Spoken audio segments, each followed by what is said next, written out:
antemão agradecer aí a doutora Giuliani, né, que fez o convite para mim. Eu sou, na verdade, cirurgião bucomaxilofacial. Tenho atuado aqui no Mato Grosso há odontologia. Na verdade, minha formação, né, no começo dos anos 2000, era o que tinha de evidência científica aí nos anos 80, nos anos 90. E a ATM ainda é, né? Hoje um pouco menos, mas ainda é uma área assim meio obscura, né? Uma área intocável. E a gente, no meu caso, eu acho que de muitos dentistas aí também, de outros profissionais, aprenderam desta forma, né? Tendo pouco conhecimento sobre a ATM e sobre as disfunções, né, que podem acontecer, né, sobre as desordens temporomandibulares. No princípio, a gente vai fazer aí um conglomerado, né? Vamos falar do geral da disfunção temporomandibular.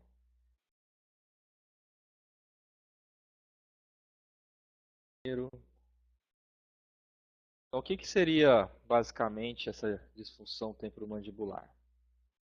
A Academia Americana de Dor Orofacial, ela define a DTM, disfunção temporomandibular, como conjunto de distúrbios que envolvem os músculos da mastigação, a articulação temporomandibular e as estruturas associadas.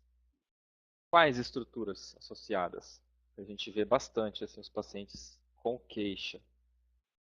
Principalmente as musculaturas de sustentação da cabeça, né? Musculatura do pescoço, musculatura na região occipital, trapézio.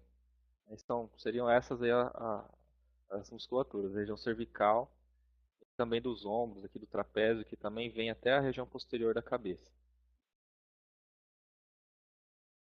Então, como eu disse, a gente aprendeu que é uma coisa assim intocável, né? E no tanto, a questão do tratamento também fica difícil, né? Você propor algum tratamento ou até diagnosticar esses pacientes que têm a disfunção. E a gente vê que cada vez mais vai aparecendo mais trabalhos a respeito da casuística de quem é acometido, na verdade, né? Então, hoje, dependendo, tem população e a gente encontra até 60% de alguns pacientes com sintoma, né? Tem pelo menos alguns dos sintomas em até 40 a 60% da população, né? Então, uma taxa grande dentro da população, ele vai ter algum desses sintomas relacionados com a DTM. A faixa etária deles geralmente vai nessa faixa dos 20 a 40 anos, faixa média, né? Só que, porém, tem paciente com mais idade, tem paciente jovem já de 13 anos, 14 anos, também relata alguma disfunção, principalmente dor, estalido. Nessa idade mais jovem também acontece. E uma coisa absoluta que a gente vê é a mulher, a mulher sendo mais acometida. Tem trabalhos aí que falam de 63%, igual a gente já citou aqui. Mas o geral aí, o que eu vejo também de casuística, é essa média aí de 4 para 1. 4 homens para 4 mulheres, né, para um homem. Ou 3 mulheres para um homem. Mas a casuística na mulher é bem maior do que em relação ao homem. A gente tem algumas suspeitas, né, hoje em dia, relacionado ao estrógeno e ligação do estrógeno também na modulação da dor. Então, por isso que a mulher acaba sendo mais acometida. E em relação às patologias intra-articulares, a gente vê uma casuística pequena dentro do grupo da DTM. Geralmente, as patologias assim, com acometimento da articulação em si, né, elas são menores. Né, então, por isso que, no caso, assim, as indicações de cirurgia consecutivamente acabam sendo pequenas dentro do tamanho do grupo, né, dos pacientes com DTM.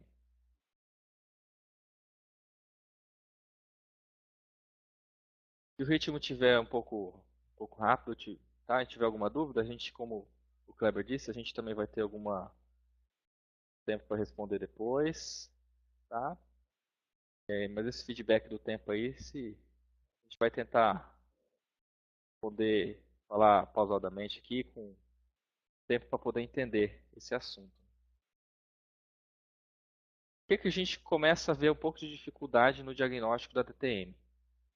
Principalmente porque as fontes de dor orofacial são inúmeras, né? Tem inúmeras causas que pode originar essas dores aí na região da face, né, e da boca. Começar pelos problemas odontogênicos. A gente recebe, eu trabalho no centro de especialidade desde 2011. E assim, basicamente a gente recebe muita biópsia, siso, e ainda é muito pouco quantidade de paciente com DTM que chega. Mas eventualmente o que chega é caso não diagnosticado, que fica naquela dúvida. Muita gente acaba encaminhando também porque às vezes vê um dente incluso e acha que tem alguma relação com algum tipo de dor que o paciente possa ter. Então, a gente fazer estudo, né, desses vários tipos de dor, assim, ter o conhecimento desses vários tipos de causa para poder fazer um diagnóstico diferencial e chegar no diagnóstico mais exato. Então, em relação aos problemas odontogênicos, acontece isso. Paciente com siso incluso. Aí, só que assim, o siso incluso, paciente com 60 anos. O siso totalmente incluso na maxila, não tem nenhum ponto de palpação dele, de dor local, não tem nenhuma sintomatologia local, não tem nenhum ponto também de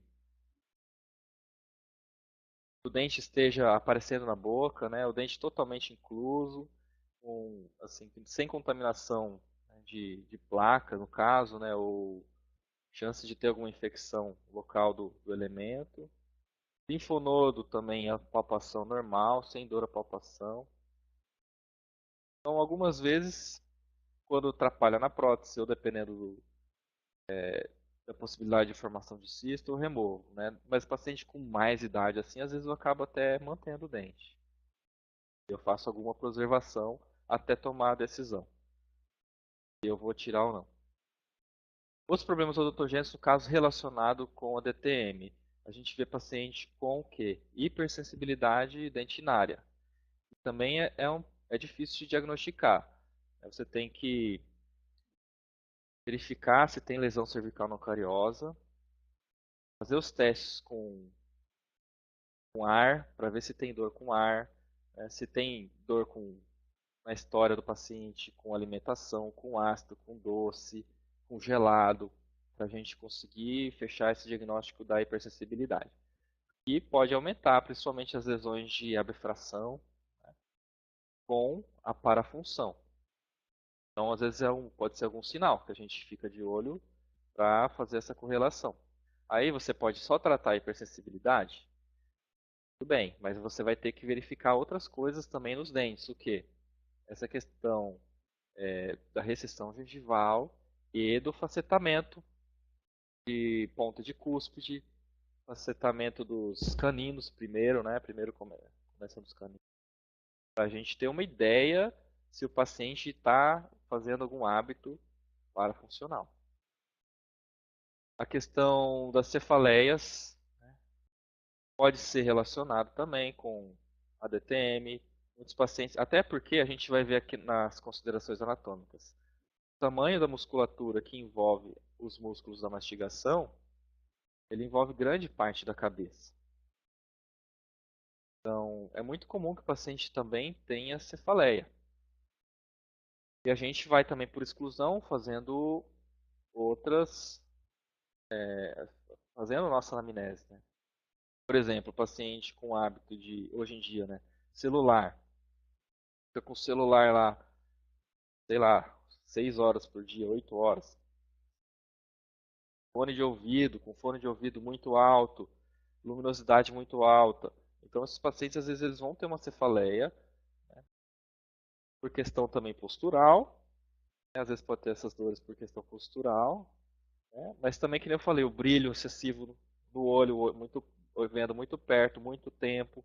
Isso aí a gente tem que saber identificar para ajudar no tratamento proposto, né? Ouvir o paciente e ficar bem atento nesses detalhes aí. As dores músculo-esqueléticas também, que pode estar relacionado, que nem eu falei. A gente pega um paciente com DTM, é bem comum a gente perguntar se ele tem dor. E a gente fazer a palpação também, a gente vai falar sobre isso. Faço a dor a palpação nos músculos assim da base do crânio, que é o occipital, a região posterior do crânio, né? Região occipital, esternocleidomastoideo e trapézio também. É muito comum o paciente ter dor nessas musculaturas também, paciente com disfunção temporomandibular. Então, a gente vai acabar vendo aqui a questão do tratamento multidisciplinar. Bom, não é só a questão de usar placa ou fazer alguma cirurgia, então vai ser um tratamento, na verdade, multidisciplinar, para a gente chegar num resultado legal. As dores de origem psicogênica, né? Então também a gente é preciso ter o paciente um pouco melhor, relacionado a essa questão emocional também, tá? Câncer, o câncer também por dois motivos, né? Assim, ele pode ter essas dores também, que a gente tem que fazer esse diagnóstico diferencial. A gente, base de língua, essas coisas, é mais difícil da gente conseguir fazer a palpação, né? Paciente com dor região de base de língua. Ele pode ter um pouco de trismo também, paciente com dor lá no fundo, e vai ficando um pouco difícil de fazer essa detecção. Mas ele vai ter um pouco de dor nos gânglios, nos linfonodos submandibulares. Então a gente pode ter um pouco de trismo também nesses pacientes com câncer. E também depois, quando eles fazem a radioterapia, tem dificuldade para abrir boca. Pode ter trismo relacionado também à radioterapia. É bastante comum também o que, em relação às DTMs? Eu acho que é um dos problemas mais comuns, que é a dor no ouvido, né? Essas otites. O paciente muitas vezes vem do otorrino. Né? O otorrino fala, ó, eu não verifiquei nada, não visualizei nada, é bom você procurar um dentista também. Tá? É muito comum a gente ver essa correlação aqui. Né? Eu já vou mostrar também nas considerações anatômicas. Questão das infecções. Por que infecções? Por exemplo, uma infecção no próprio ouvido. O paciente pode evoluir com uma infecção associada à articulação. Ter alguma hipoplasia, uma formação, principalmente paciente jovem, criança, principalmente a criança, pode ter alguma malformação da cabeça da mandíbula, né, e alterar esse desenvolvimento da face do paciente. Os fenômenos autoimunes, que são inúmeros, mas aí vamos fazer a consideração da artrite reumatoide relacionado a DTM e degeneração da articulação. Eu vou mostrar casos aqui também para vocês. Pode acontecer de ter a degeneração, não é só problema nas articulações das mãos, né, cotovelo, joelho, coluna, da articulação temporomandibular também. Trauma tecidual. Trauma tecidual também é uma fonte de dor orofacial. Pode ser trauma, às vezes, direto ou indireto, por exemplo, trauma na região do mento. Trauma direto na região da articulação, geralmente tem mais problema relacionado ao arco zigomático. Né? Os processos inflamatórios, igual sinusite. A gente falando também desses problemas odontológicos aqui, questão das pulpites. Né? O paciente às vezes tem dor em cima ou dor embaixo, não sabe identificar, acha que é DTM porque está doendo aqui em cima.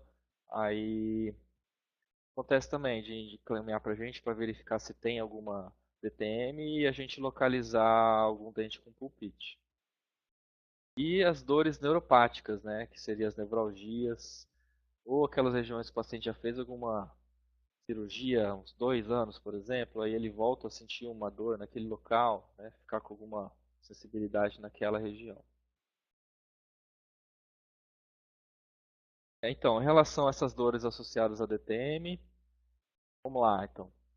Como eu disse, é muito comum a gente ver esses pacientes com dor musculoesquelética, né? Principalmente região cervical, esternocleidomastoide ou occipital. O occipital é mais comum. Você faz a palpação na região posterior da cabeça aqui, o paciente relata. Às vezes ele não tem muita dor, às vezes ele tem mais um peso, peso na cabeça. Peso na região dos ombros, dor na região do trapézio também, muito comum. As cefaleias que a gente já comentou, né? Relacionado à artrite, principalmente as degenerações da articulação, com reflexo na oclusão dentária do paciente, né? Porque se o paciente tem alguma degeneração articular, se for assim rápida, o paciente às vezes ele fica com uma mordida aberta ou tem desvio da mordida para algum dos lados. Isso tudo são assim sinais que alguns pacientes relatam, né? No caso, a gente pergunta para o paciente também os sintomas, né? E os sinais que a gente avalia aqui vendo o paciente. Então a gente tem que ficar bem atento a isso. Em relação à limitação de abertura bucal, esses pacientes nem sempre vai ter a limitação de abertura bucal. O paciente ele pode ter a disfunção temporomandibular, porém, em alguns casos ele pode ter limitação ou não. Por quê? Porque é o que a gente falou, alguns casos é intraarticular, outros casos pode ser só muscular, de origem muscular. Ou pode ser dos dois, né? Mas aí a gente faz essa divisão. Quando tem a limitação de abertura bucal, geralmente o disco articular, ele tem um deslocamento e ele não volta para a posição normal. E quando o paciente abre e fecha a boca, ele abre e estala. O disco articular ele sai do lugar. Aí ele fecha a boca, o disco volta. Quando tem a limitação de abertura, muitas vezes acontece isso. O disco desloca e vai lá para frente e ele não volta na posição. Aí assim, não tem mais o estalo e o paciente fica com essa limitação de abertura. Além da dor forte. O paciente não consegue abrir direito por dor também. Ou às vezes pela sinovite também, né? Ele tem alguma, assim, disco, tá? Ele até estala, só que o paciente tem a sinovite ou a capsulite e acaba tendo essa limitação, né? Ou a dor à abertura. Às vezes ele vai abrir normal e tem essa dor na abertura de boca.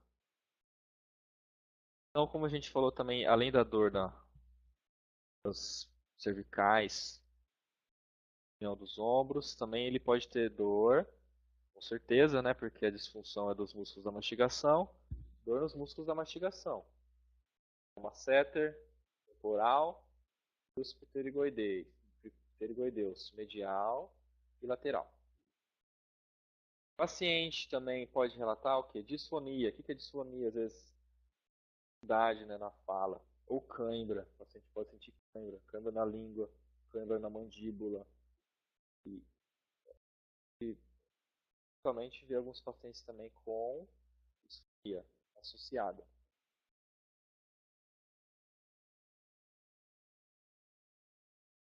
Dor em região pré-auricular, né? Como a gente disse, ó, a relação do otorrino, né? Eles muitas vezes procuram otorrino por causa dessa dor na região pré-auricular. Ou sensação do ouvido tampado, ou algum certo zumbido, ou algum ruído, né, durante a abertura de boca. A questão dos estalidos também, porque a questão do deslocamento do disco, ele desloca e volta para o lugar, aí ele faz talos, e às vezes o paciente não tem dor, mas ele se incomoda muito. Ou o paciente pode ter também movimentos mandibulares assim, irregulares, né? Ele faz a abertura mexendo para um lado ou para o outro, ele não consegue fazer abertura normal. Tem a rotação e a translação, que é o movimento final, né? Então eles podem ter esse problema aí de desvio durante a abertura. Esses ruídos também pode acontecer às vezes por quê? formação de aderência, né? Teve já alguns processos inflamatórios. Ele se sente às vezes meio travado, meio preso, e pode sentir algum ruído na articulação. Ou já processo mais adiantado de degeneração. Assim, disco articular, aí ele sente assim maior, como se tivesse areia ou raspar. No caso das luxações, muitos pacientes têm esse problema de luxação recidivante. Pode acontecer até com vocês, assim, procedimentos de extração, vai fazer um pouco de força. Eu costumo fazer bastante apoio, trabalhar bastante apoio. Gosto muito de trabalhar assim 12 horas atrás do paciente, então eu costumo fazer o apoio da mandíbula com uma mão para poder fazer o apoio da alavanca, para evitar que tenha luxação da articulação, porque o ligamento, depois que tem alguma frouxidão, vai incomodar o paciente por um bom tempo, tá? E com essa chance de provocar essas luxações.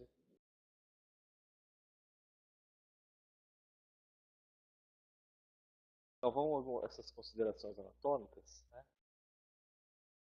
Por quê? Como eu disse, ó, a musculatura de investigação, ela pega uma grande porção lateral da cabeça. Região temporal, parietal, o senoide também. Então ele pega uma porção muito grande da cabeça. Uma seta que vai pegar aqui na porção lateral aqui do ramo mandibular, da região de ângulo. E o pterigoideu medial na porção interna da mandíbula. Pegar aqui no ângulo da mandíbula, na porção interna. Né? Isso aqui é o responsável, o pterigoideu medial vai fazer o fechamento da mandíbula junto com o masseter e o temporal. E o pterigoideu lateral ele vai promover o quê? A abertura da mandíbula com a mastigação com a DPM são esses. E todos podem ter dor TTM. Pode apresentar um grau de dor. O temporal, né? Esse temporal e o masseter mais facilidade para identificar a palpação. E o lateral e o pterigoideu medial, né, a gente tem uma possibilidade também. Tá? Que eu vou falar um pouquinho sobre teste de Marra, como é que a gente faz. Você tem que fazer a lateralidade e colocar um dispositivo, verificar se ele tem dor do mesmo lado ou se dói do outro lado. Tá? Mas eu já vou falar do exame clínico. Musculatura da cabeça, igual eu falei também, que ela é uma musculatura muito forte, né? Igual o esternocleidomastoide, que faz a flexão da cabeça, geral. Região posterior da cabeça, principalmente questão postural. Basicamente, quando o paciente tem muita tensão, ele tem muita dor nessa região aqui occipital. Trapézios também.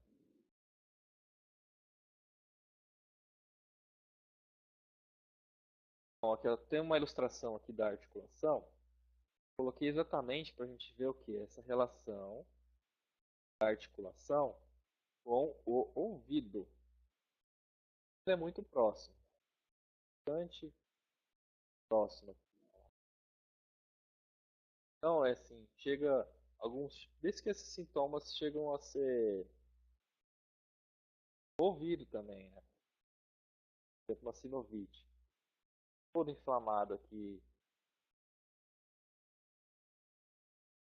uma região articular toda dolorida, com certeza ele vai ter algum reflexo na região do ouvido.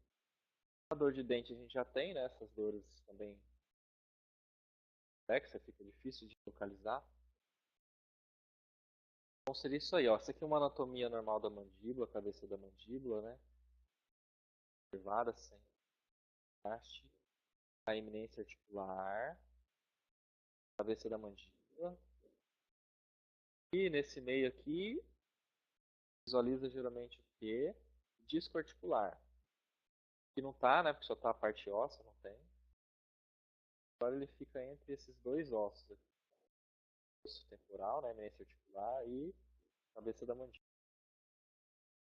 E às vezes ele pode estar deslocado aqui para frente. Ressonância magnética a gente consegue visualizar bem. No SUS já é difícil a gente pedir ressonância, né? No geral a gente vai pedir tomografia ou alguma tomografia. Melhorou o som? Continua abaixo, só passa, escreva pra gente aí pra gente verificar, tá bom?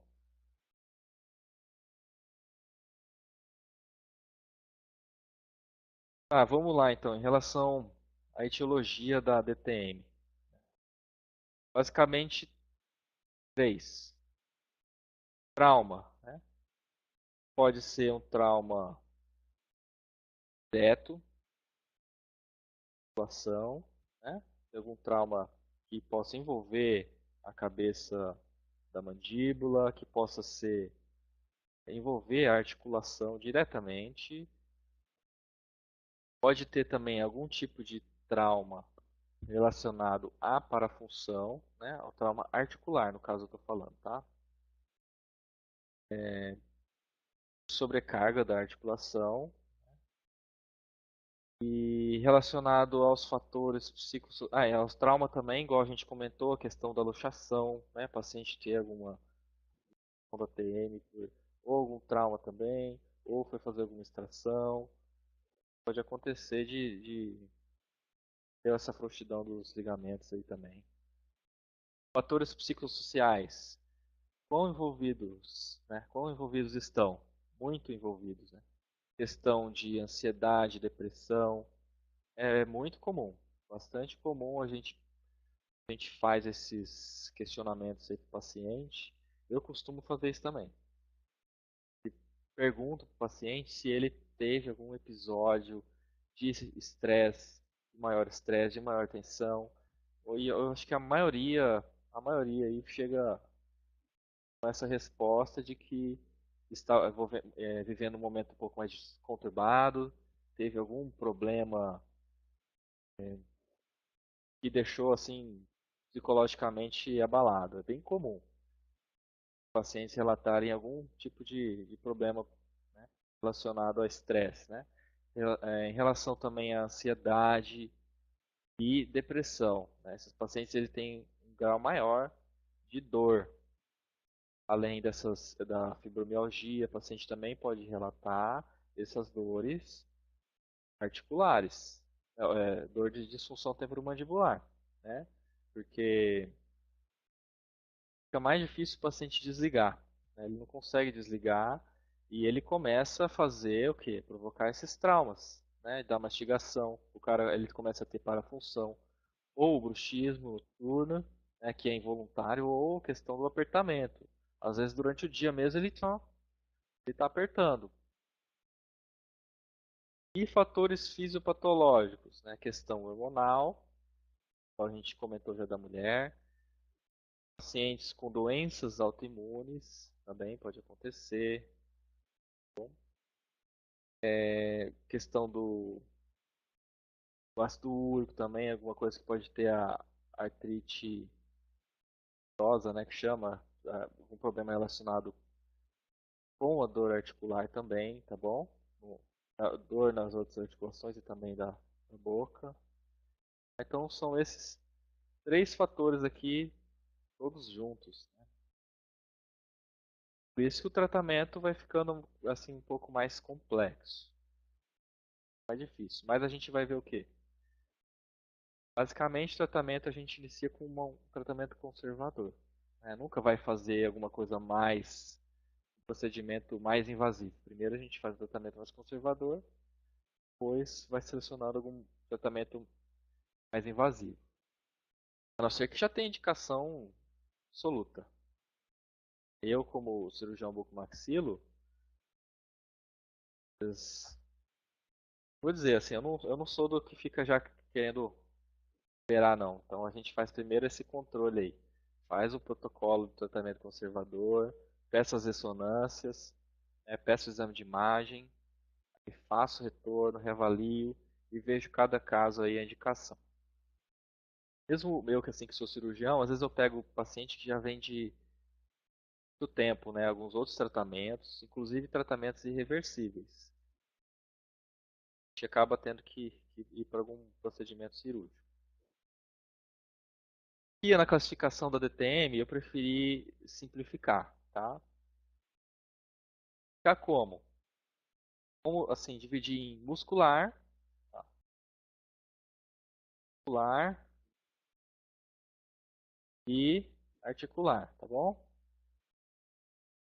Fica mais fácil para a gente entender aqui, ó.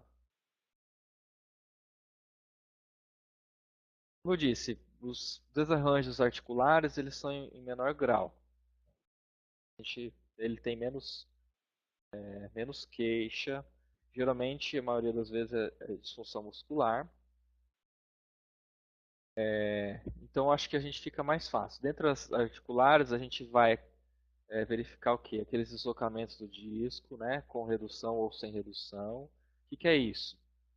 Quando o disco sai do lugar, aqui sem redução, tá bom? E ele não volta. Quando você abre a boca e fecha a boca, ele está lá fora do lugar. Com redução é quando ele está fora do lugar, você vai abrir a boca e o disco articular vai para o lugar. Você fecha a boca, ele sai do lugar de novo. E já sem redução é quando não tem mais essa mobilidade do disco, ele sai do lugar e não volta. Os deslocamentos da articulação, né? As desordens inflamatórias, tá? Que é muito comum dentro das desordens inflamatórias a gente verificar o quê? Mesmo ele tendo aqui ó, deslocamento do disco, ele tem a sinovite, né? Ou capsulite. E aquela dor, o paciente aperta na região pré-auricular, ele sente dor, tá? Que é mais característico da sinovite, ou da capsulite. Mas a sinovite é bem comum também. Atualmente eu tenho feito procedimentos de artroscopia. Nesses casos selecionados, a gente sempre verifica um grau de sinovite, grau até acentuado, é bem comum. E em relação às DTMs, basicamente a questão da mialgia, né? Mialgia local, mioespasmos, igual aqueles pacientes que eu falei que tem, às vezes até as câimbras, né? Pode acontecer. Então vamos simplificar e classificar nessas duas, articular e muscular, para a gente conseguir entender melhor.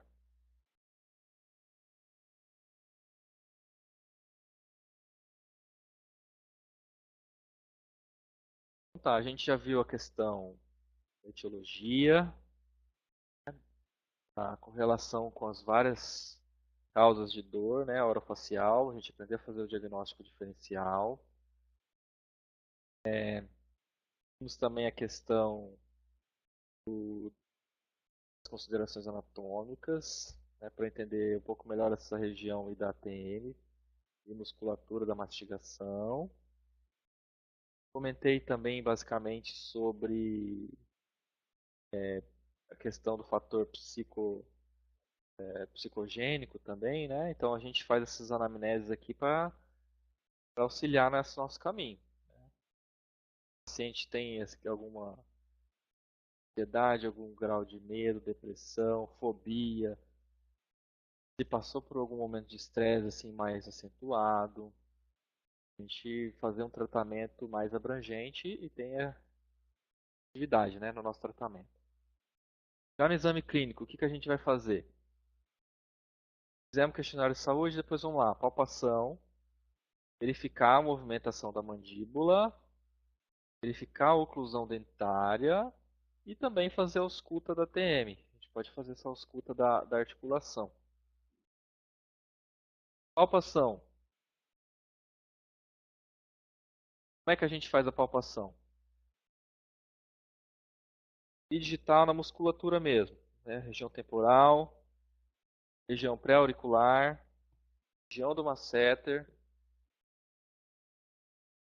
trás da cabeça, região dos ombros e do pescoço, esternocleidomastoide.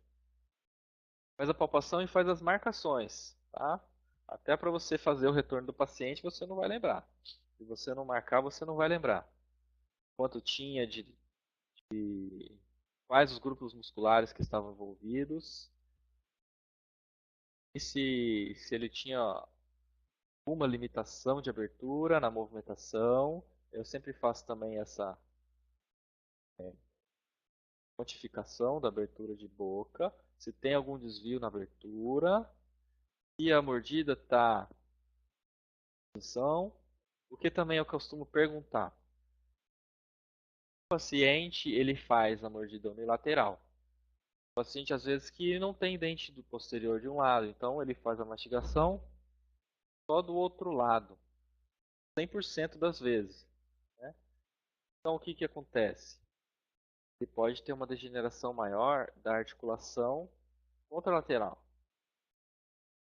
Se ele tem falta de dente de um lado, ele vai morder mais do outro lado.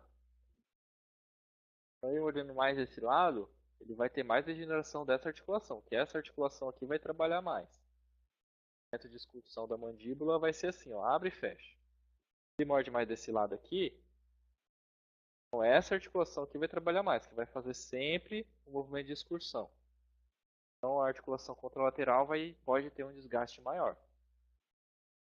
Então verificar isso. Se o paciente também faz a mordida unilateral, verifica aqueles facetamentos também da ponta dos dentes, que às vezes você vai verificar que um lado está mais desgastado que o outro.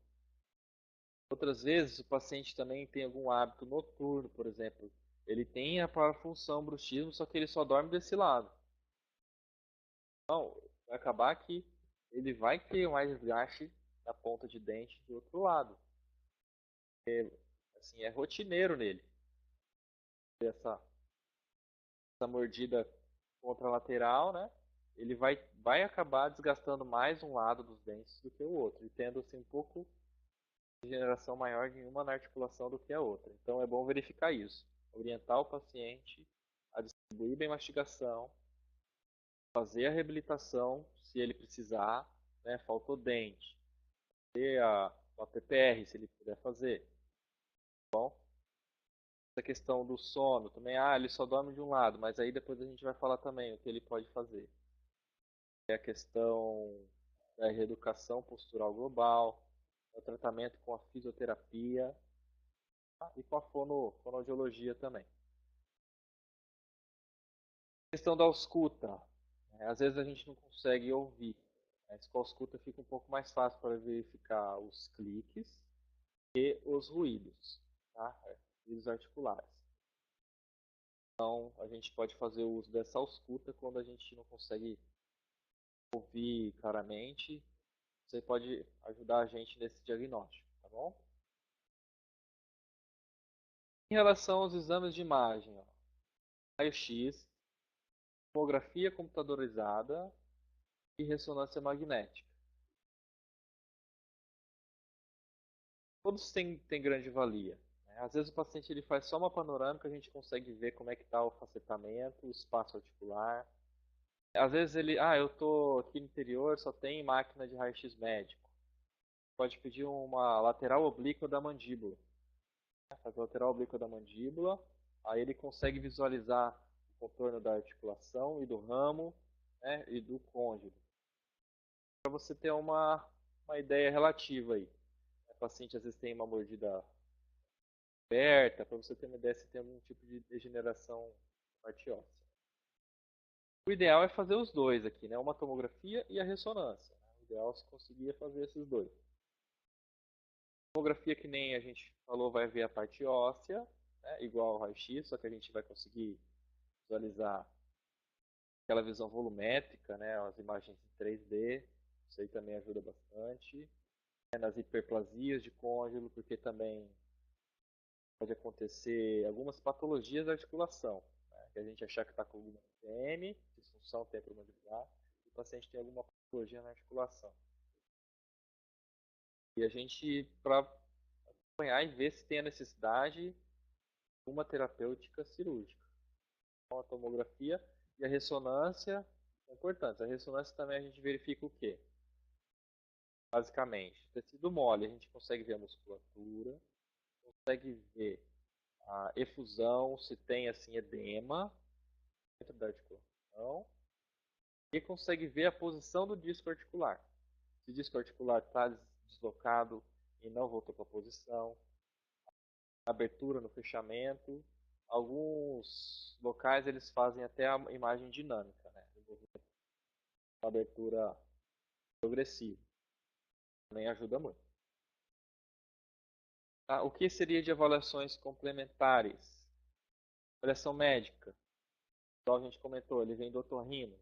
Ele pode vir também do psiquiatra. Ou ele pode ter vindo do neurologista, paciente com uma cefaleia crônica. E pode vir do fisioterapeuta, né? Às vezes ele precisa também dessa avaliação com o fisioterapeuta, né? Ou com o fonoaudiólogo, igual os pacientes com espasmo. Trabalhar essa questão de volta da fala, da deglutição. Importante, às vezes, o paciente ele fazerem o tratamento, tá bom?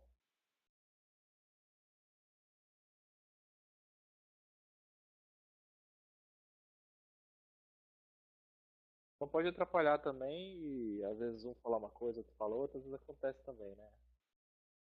Pode ficar até mais confuso. Em geral, eles precisam também dessa avaliação multidisciplinar, tá? E a questão psicológica também, igual eu falei da questão, toda a questão do médico psiquiatra, né?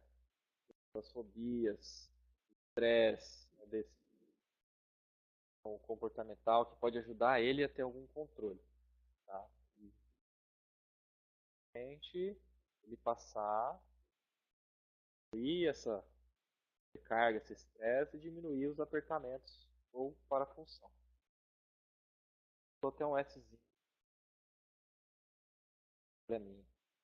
Ok, os exames complementares eu não coloquei aqui também, mas eu coloquei na folha slide superior. Tá? Eletromiografia para ver atividade muscular. Polissonografia para ver a qualidade do sono do paciente. Questão da síndrome da apneia obstrutiva do sono, né? Se ele tem alguma dificuldade para respirar, ele acorda muito, né? Porque isso aí também vai influenciar a questão do apertamento, ou bruxismo do paciente. O paciente, para mim, que não dorme bem, a chance dele ter dor, assim, aumenta muito, né? Ter esse desconforto aí vai aumentando bastante. Ó, aqui eu coloquei uma imagem de ressonância magnética. Consegue visualizar aqui a cabeça do côncavo e o disco articular em posição. O mais escuro, né, é a eminência articular. E já uma outra ressonância magnética com o disco articular deslocado, ó, bem anteriorizado. Isso para vocês a gente consegue visualizar bem o disco articular. Por causa que ele está bem anteriorizado, né, está bem deslocado. Aí às vezes tem o estalo, né, quando ele vai para a posição e volta, ou pode não ter o estalo também. Algumas vezes ele desloca lá para frente, ó, e não volta. Desloca lá para frente e ele não volta. Ele qual que é o formato do disco normal? Ele é uma gravata borboleta, né? Gravata borboleta. Ele era para estar onde? Aqui, ó, entre a eminência e a cabeça da mandíbula. Está deslocado para frente. O que acontece aqui? Deslocamento do disco articular sem redução. O paciente boca, não tem mais os estalos e ele vai abrir o que às vezes? Dois dedos, um dedo. E tem essa obstrução mecânica aqui.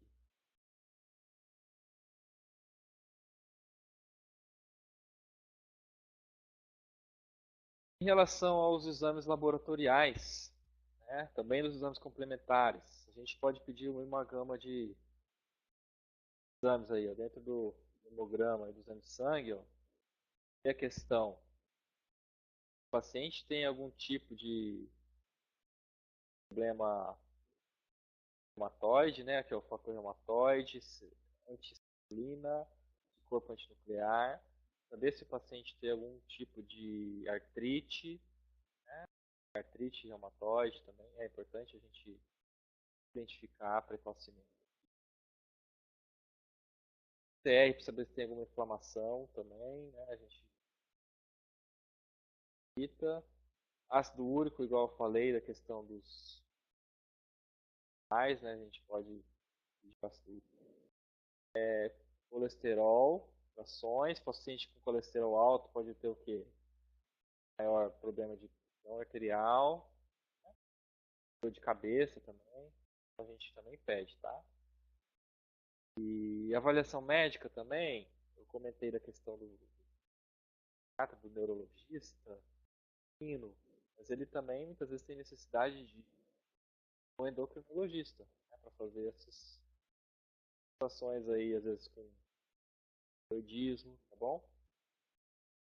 Também em relação ao hormônio, a gente pede esse 17-beta-estradiol, né, que tem muita relação com o quê?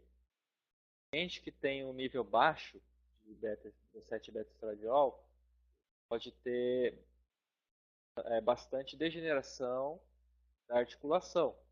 Então, o que acontece? Ó? Acontece de ter uma degeneração, uma reabsorção condilar, né? O paciente pode ter uma reabsorção condilar. Ele também ter um nível baixo de 7-beta-estradiol, ele pode ter também mais dor. O paciente pode ter um pouco de queixa de dores, tá bom? E essa relação de fazer essa... Também pede, então, esse 7-beta-estradiol aí para... E a gente sabe que as mulheres aí, essa questão do estrógeno, eu já falei no começo, né, tem uma ligação grande, né, deficiência de estrógeno em relação à modulação da dor. Não é muito bem explicado ainda, mas tem muita relação em artigos que a gente lê, pela casuística, né, mulher de 4-1 praticamente, né, às vezes até mais casuística na mulher do que no homem. Em relação à artrite, ó, igual a gente falei, a gente começa agora a relacionar tudo. Aí você vê o paciente como um todo, a gente não vê só a boca, o dentista, né? Eu não sei se outros profissionais da saúde também estão vendo, mas provavelmente vão assistir. Estou avaliando o paciente como um todo. O paciente, ó, esse paciente aqui jovem, 34 anos, fez uma restauração. O dente, ele tinha oclusão normal, uma mordida normal. Então, classe 1. Aí o que acontece? A mordida dele foi abrindo, criando esse espaço aqui, ó. Aí você vai ver também as outras articulações já cometidas, da mão, do joelho, em tratamento de artrite, degeneração da articulação bilateral e acentuou com o que, apesar de ele ter artrite? Com uma restauração alta. Uma restauração alta, começa, lembra da etiologia? Então, dos gente com fala na etiologia para a gente ver.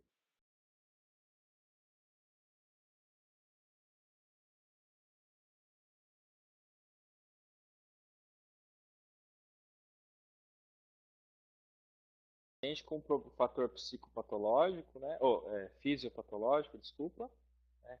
Seria no caso aí a artrite. Aí tem um trauma associado.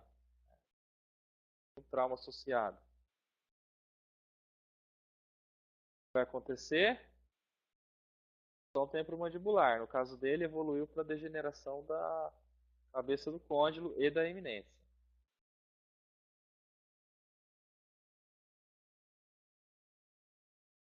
Então, nesse caso aqui, não é interessante eu fazer uma cirurgia ortognática nele. Por quê? Então, a cirurgia ortognática eu vou colocar na mordida em posição, a articulação vai degenerar de novo. No caso dele, então, a gente acabou selecionando uma prótese de ATM.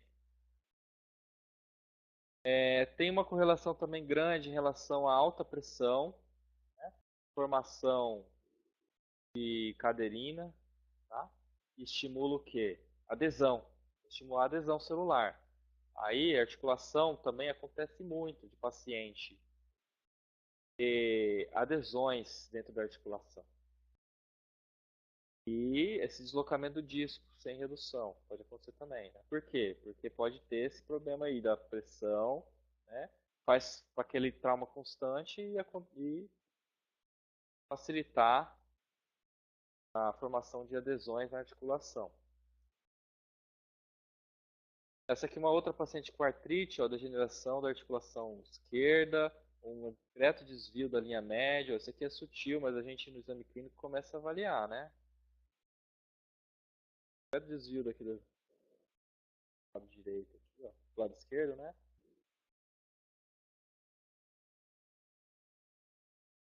Em relação ao exame clínico, a gente já falou da palpação, né? Palpação da articulação em abertura, em repouso, verificação da amplitude da abertura, lateralidade, não, ausculta. O que eu não comentei foi esse teste de Marra aqui. O teste de Marra faz assim, para saber se tem dor. A dor é articular ou se ela é dor do pterigoideu lateral. É dor muscular. Faz a lateralidade, por exemplo, do lado direito. Tem o lado direito, né? Do lado direito. Põe algum dispositivo para ele morder. Se doer do outro lado, é dor articular. Se dói do mesmo lado, ele fez a lateralidade direita. Perdi. Pode ser um rolinho de algodão, pode ser um sugador. Em lateralidade. Doer do mesmo lado, é dor muscular. É um método de diagnóstico. Essa percepção se é articular ou não. Eu uso principalmente para saber se eu vou fazer a artroscopia da TM do paciente. Em relação aos tratamentos, o que a gente tem de tratamento, que nem eu disse? O ideal é a gente priorizar as terapias reversíveis. Gente com a maioria vai ter disfunção questão muscular, né? O que seria de terapia reversível? Nada que seja muito invasivo. É evitar, por exemplo, desgaste seletivo, é evitar cirurgia ortognática, evitar cirurgias ATM. No caso, seria isso aí.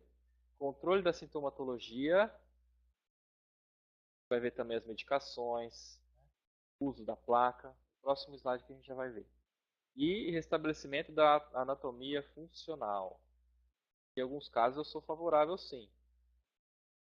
Igual a questão das adesões. É muito comum o paciente ter adesão, ele precisar acordar e precisar forçar para conseguir mexer a mandíbula adequadamente, para restabelecer uma anatomia funcional. No meu caso, eu sou bem favorável. Tem a linha dos profissionais especialistas, né, em disfunção, eles não gostam muito. Já puxa a sardinha aqui para o meu lado. Ó, em relação ao tratamento conservador, o que eu acho que a gente pode fazer? O paciente está lá no SUS, veio no postinho, ou foi no hospital, fazer um tratamento inicial, um protocolo conservador. Dieta leve, placa, relaxante. Isso aqui, assim, no serviço público não vai dar, mas você pode indicar para o paciente fazer uma placa rígida. Olha essa aqui, ó. Como que essa placa? Ela tem que ter a desoclusão em caninos, lateralidade e anterior protusiva. Tá bom? Eu costumo fazer moldar, usar com gesso pedra ou pedra especial. Fazer a prova em cera primeiro na boca, porque assim a resina acaba distorcendo um pouco. Então eu faço essa prova em cera, tiro excesso às vezes, com muito cuidado, né, porque a cera estraga fácil. As correções posturais, né, igual eu falei, por questão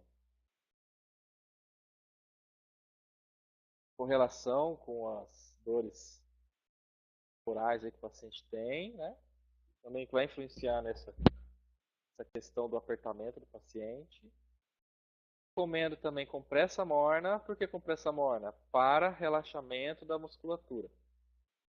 Tá? Então, o paciente pode fazer quantas vezes ao dia? 3 vezes ao dia, 2 vezes ao dia, tá bom? E até mais. Pega uma bolsinha com gel, tem na farmácia, ou pega um paninho com água quente, tá bom? Pega o paninho, põe de um lado, põe do outro, põe atrás da cabeça, para relaxamento da musculatura. Paciente com dor articular recente, mordeu alguma coisa, teve alguns problemas de dor assim aguda, aí ele pode fazer uma compressa gelada na região da articulação. Tá? Ou teve um trauma, o ideal ele possa fazer essa compressa gelada. Mas quando essa questão de relaxamento muscular, no geral, a gente recomenda a compressa morna, tá bom? Não a gelada. Massagem na musculatura, né? Massagem na musculatura. Musculatura da mastigação, movimento circular, né? Ou de cima para baixo. Tem um alívio na musculatura. Região temporal também. E no trapézio também. Às vezes o paciente mesmo consegue fazer, tá bom? Faz o quê? Protocolo. Acorda, faz a correção postural como? Alongamento. Manhã, tarde e noite. Protocolo. Compressa morna, faz protocolo. 2 vezes ao dia, 3 vezes. Começo da manhã e final do dia. Massagem na musculatura, mesma coisa. Protocolo, faz diariamente. Não é para deixar, fiz hoje, daqui 5 dias eu vou fazer. Protocolo, tá? E a dieta pastosa também de protocolo. Não adianta nada o cara estar com dor e ele vai comer o churrasco, a carne. Tem esse cuidado, tá bom? Ele vai ter que fazer pelo menos aí uns 30 dias com cuidado, tá bom? O que mais que ele pode ter de tratamento complementar? Laser terapia para alívio das dores. Laser de baixa intensidade. Toxina botulínica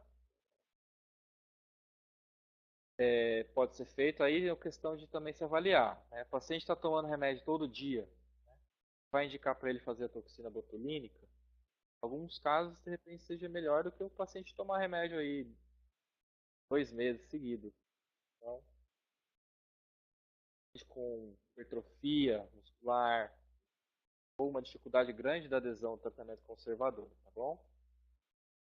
O agulhamento seco também, né, que a gente faz aplicação das agulhas nos pontos de gatilho. Acabou meu tempo, né? Então, o agulhamento seco também, a gente faz aplicação nos pontos de gatilho, né, onde tem dor. Tem algum pontinho que dói mais, feito esse agulhamento seco para alívio dos sintomas. O TENS, o que é o TENS? O TENS ele é por corrente elétrica. Mas é um aparelhinho que faz aplicação de corrente elétrica para relaxamento da musculatura. Faz direto na musculatura da mastigação, pode ser feito. E é um tratamento também, um auxílio, né, tratamento complementar, um pouco invasivo também, né, técnica reversível. Pode ser feito no tratamento da disfunção temporomandibular. Agora, quais desses eu faço? Esse protocolo aqui eu faço ele inteiro.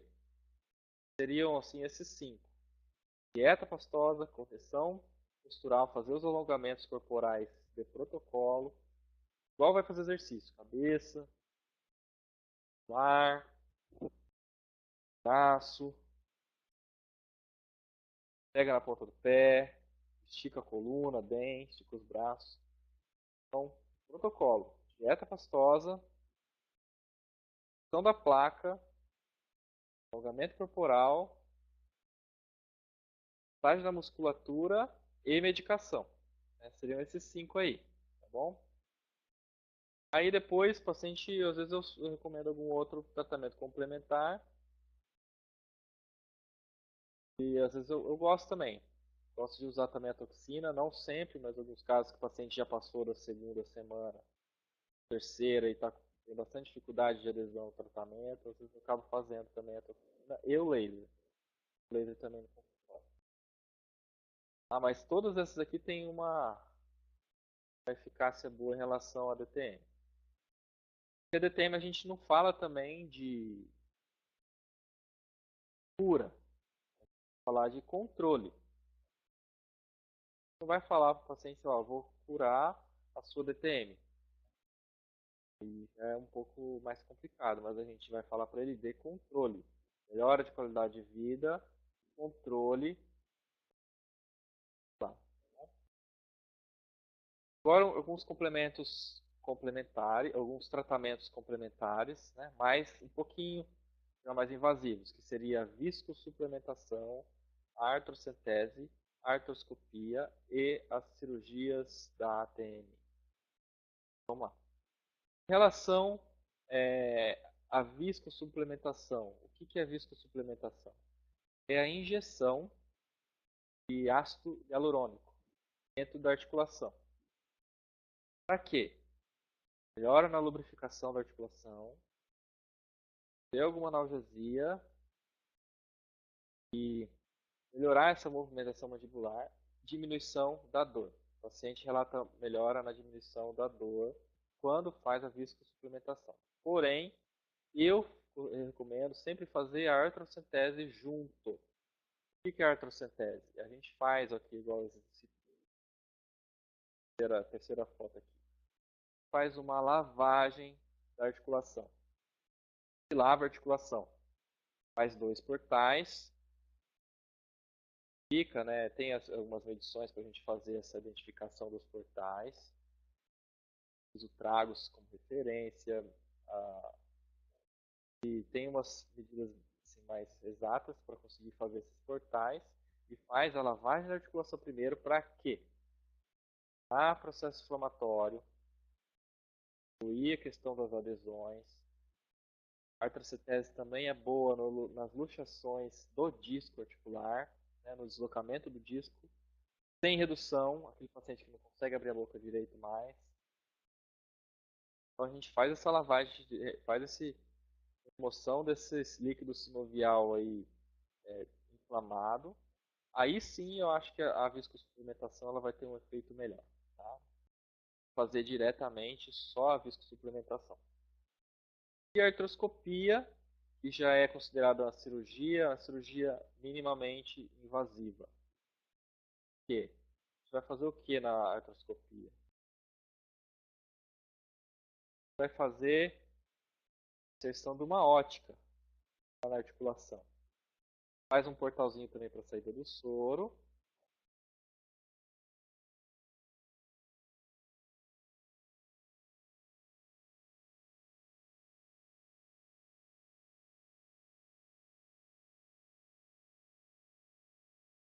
Então, aí o que a gente vê na artroscopia? A gente consegue ver dentro do compartimento superior. Em cima a gente vê a eminência, embaixo a gente vê a cabeça do côndilo. A gente consegue ter a visão direta, fazer a artrocentese, a lavagem articular, eliminar, fazer a lise das adesões, ter a visão direta das sinovites, né, e da articulação. Algumas vezes também a gente também faz a cirurgia artroscópica, né, que é a redução do disco articular por via artroscópica. Já a cirurgia da TM é a técnica convencional. Paciente com limitação de abertura, deslocamento de disco sem redução, por via aberta. Corte na região pré-auricular. Hoje em dia a gente faz aquela incisão endaural, que é na frente do tragus, junto da pele na frente do tragus. Marca assim não fica, mas já é uma cirurgia aberta. Para fazer a discopexia, né, o reposicionamento disco articular. Faz a sutura dele. Né, a sutura para ele ficar na posição para não ter esse deslocamento. Tá? Então seriam essas opções. Tá? Só que seria o quê? Secundários. Né? Primeiro a gente faz tratamento conservador, teve algum tipo de resolução, aí a gente vai indicando. Tá? Mais invasivo. Ó, aqui tem uma foto daquele paciente com a mordida aberta. Esse aqui a gente usou placa, prótese de ATM, bilateral. Faz 2 acessos, um embaixo da mandíbula e o outro mais em cima, na região perto do ouvido. Embaixo. Instala a fossa aqui em cima e ramo da mandíbula com o novo côndilo. Tá? Isso aqui é nos casos que já tem degeneração e aberta e tem essas histórias de doença autoimune, a gente faz, ou quando também o paciente tem anquilose da ATM. Tem uma previsibilidade muito boa hoje com as próteses. Em relação às medicações, aqui a gente já está finalizando. Faltou naquele protocolo inicial lá. Ações, né? A gente falou da dieta, pressão postural, alongamento postural, compressa morna, massagem na musculatura e medicação. É basicamente o que eu uso. Um anti-inflamatório não esteroidal, que é o naproxeno, 550 mg de 8 em 8, 4 a 5 dias. E o uso do relaxante muscular ciclobenzaprina. É isso que eu tenho feito. Tem outras opções também. Aí a gente, pirona também eu costumo usar no período da fase aguda, paciente com dor articular. Essa gama de medicação a gente pode usar para o tratamento das DTMs. Então eu costumo fazer isso. Faço um relaxante muscular, um anti-inflamatório geralmente naproxeno, tá? Para esses pacientes com DTM, ver que tem uma resposta melhor da dor. E a dipirona. Por que eu uso o ciclobenzaprina como primeira opção? Né?